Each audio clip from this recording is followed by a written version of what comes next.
Hey guys, my name is Rai and welcome back to my channel. For today's video ay pag-uusapan natin yung continuation lang ng part 1 at part 2 ng aking video about my online learning experience at CAP College Foundation Incorporated.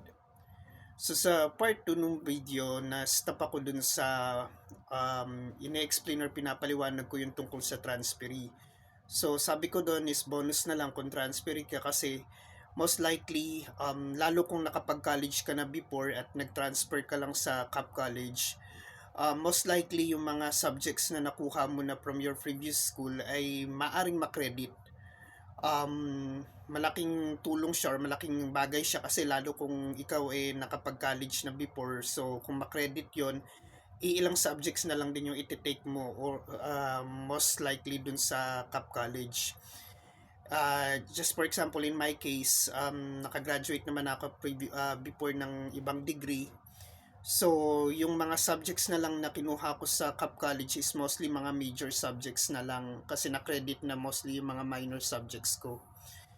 And another thing, naka-receive din ako ng question about kung meron ba daw school uniform at school ID. So, school uniform, wala pong school uniform since distance learning po tayo. Magkakaiba tayo ng physical locations natin. And for the ID naman, yes, meron pong school ID.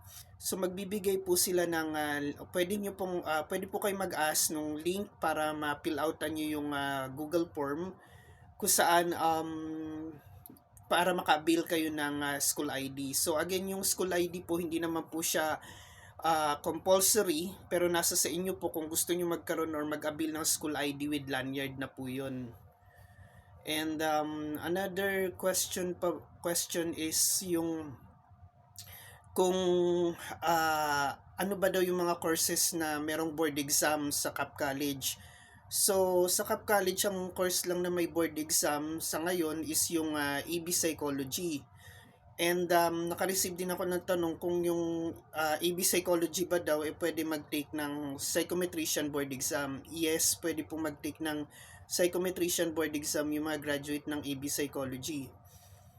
And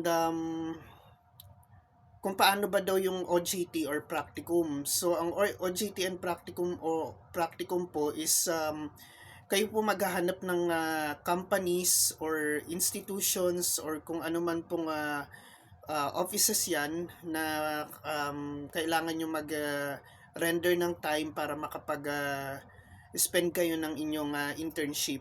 So kayo po maghahanap niyan, hindi po si CAP College. So once po nakahanap na kayo ng company at enrolled naman na po kayo sa internship, may instructions po sa pinaka-portal po nung subject na kung paano nyo gagawin or kung saan kayo makikipag-correspond pagdating sa practicum. May thesis ba daw lahat ng courses? So yes po, may thesis po lahat ng courses na sa ngayon. And just like in a traditional school po, so gagawin niyo yung chapters 1 to 5 ng thesis niyo, and at the same time pagka natapos niyo siya at okay naman na i-depend nyo yung thesis nyo. So, yung depends naman, hindi naman kailangan siyang pumunta kayo sa mismong school. Ang depends is ginagawa din po via online. So, may panelist po and at the same time yung thesis advisor nyo nandun din po. Wag po kayo mag-alala pagdating sa thesis kasi guided naman kayo ng inyong thesis advisor pagdating po sa paggawa ng thesis. Tapos bago naman po kayong nyo matapos yan, i-check po niya yan isa-isa yung mga isasubmit nyo sa kanya. Ano pa ba? Kung madali lang ba yung pag-aaral o mahirap? Well, masasabi ko madali at mahirap nga kasi sa college naman talaga namang hindi ka naman talaga makakatapos dito kung wala kang i-exert na effort. So you need to do an effort para matapos mo yung course mo. And lalo pa ito bachelor's degree courses. So expect na wala namang madali sa sa degree courses na para makuha mo yung diploma mo sa iyong bachelor's degree. So kahit pa nasa online na school ka or modular yung approach ng learning, talagang kailangan mong pagtuunan ng oras, ng panahon, and at the same time, i-grasp yung lahat ng mga um, nasa content ng modules.